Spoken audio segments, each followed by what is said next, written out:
Në një kohë kur ekonomit po globalizohen edhe rjetizimi po kthehet në një nga faktorët kyç suksesit, bashkëpunimi mes Shqipërisë, mes Kosovës, por edhe diasporës shqiptare përfaqëson një potencial jo plotësisht ende të shfrytzuar.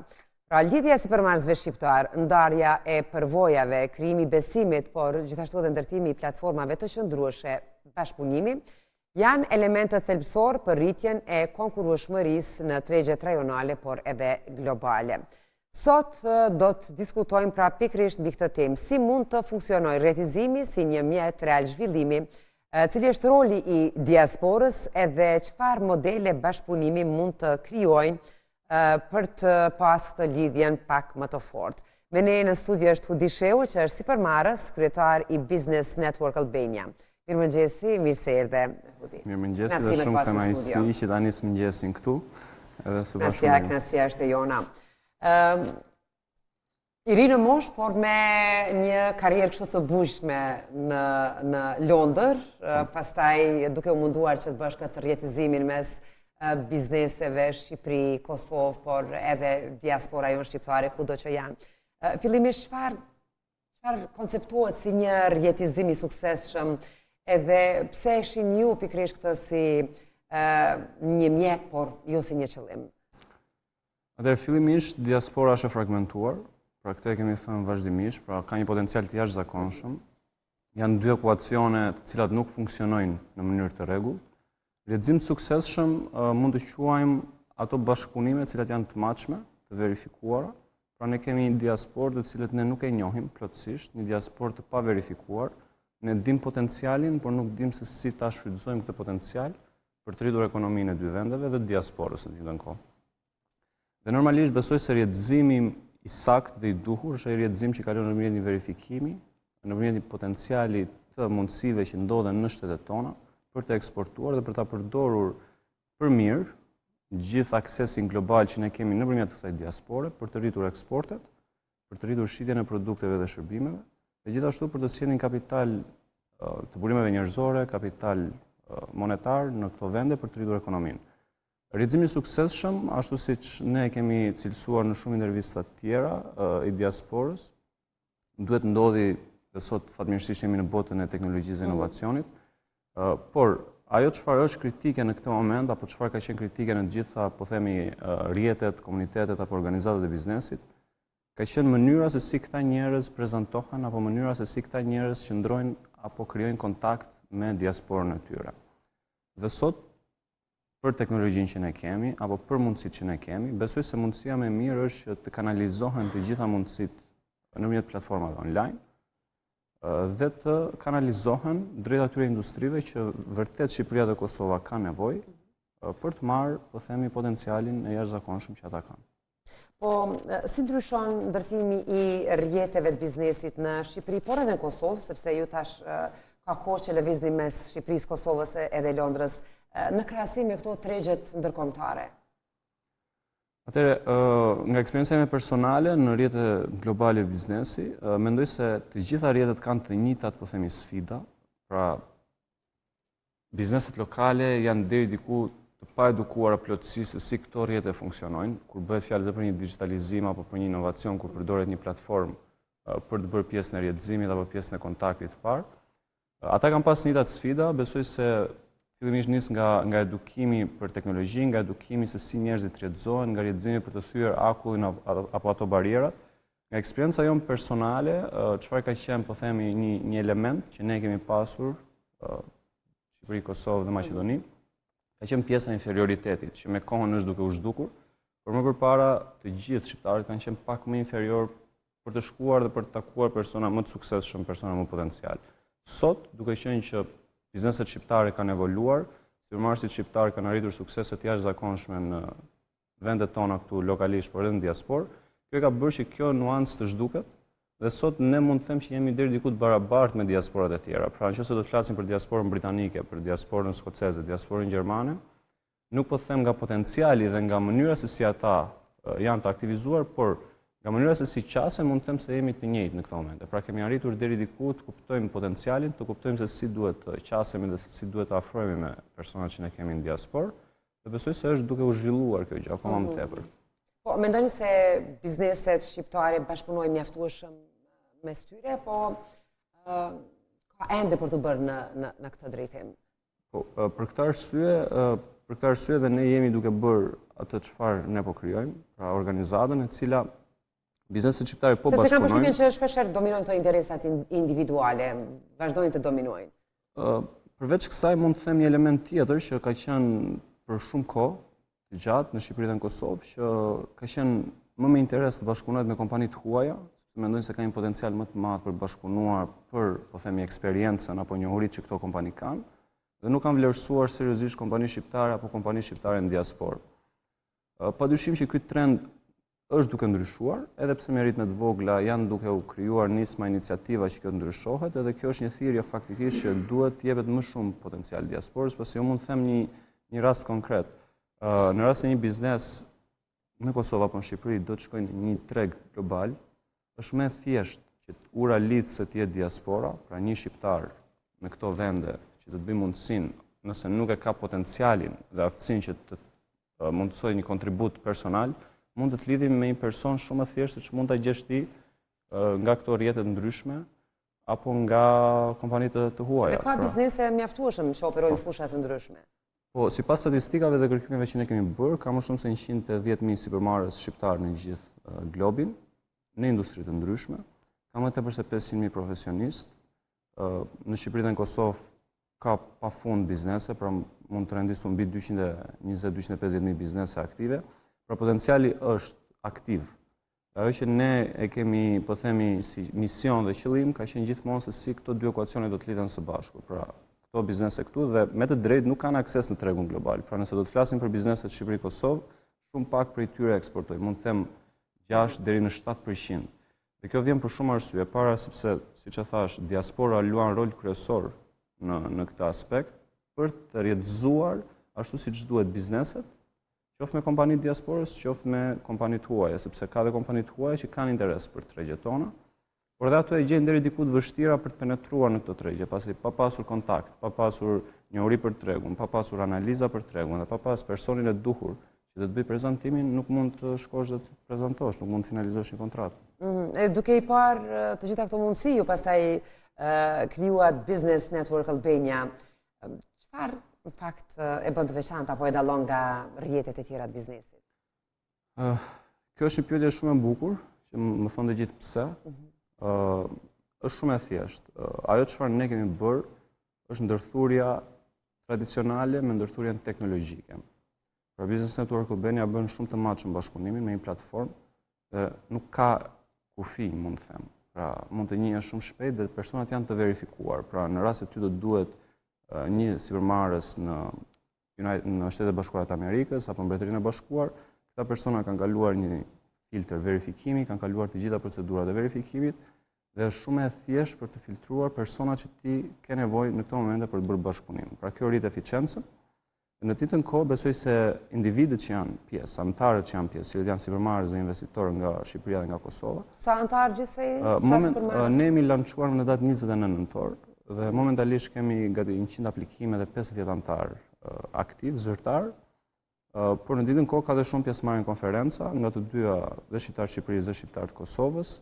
Është duke u zhvilluar me ritme shumë të shpejta, pikërisht prej kësaj metodologjie, pra sepse kemi kombinuar dy elementet dhe platforma është një element shumë i rëndësishëm, mund të them jemi ndër rrjetet e para që kemi vendosur në dispozicion inteligjencën artificiale për të bërë bashkëpunime konkrete, pra në rast se një industri e caktuar do të futet në platformë një kompani me një industri specifike, do të gjejë një person që ka po të njëjtën kërkesë apo nevojë në treg, dhe kjo do të ndodhi shumë shpejt me inteligjencën artificiale. Kemi gjithashtu shumë facilitete të tjera që e bën shumë më të thjeshtë gjithë procesin.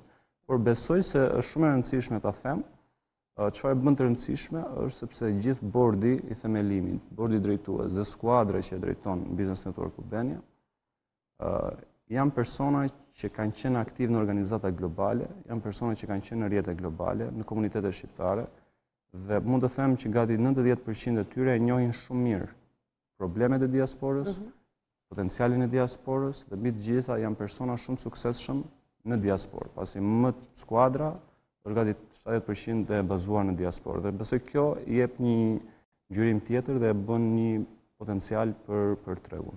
Po, çfarë kriterësh apo vlerash duhet të ketë një antar i këtij rrjeti, i kësaj organizate të madhe? Ju e përmendët që bëni një filtr edhe...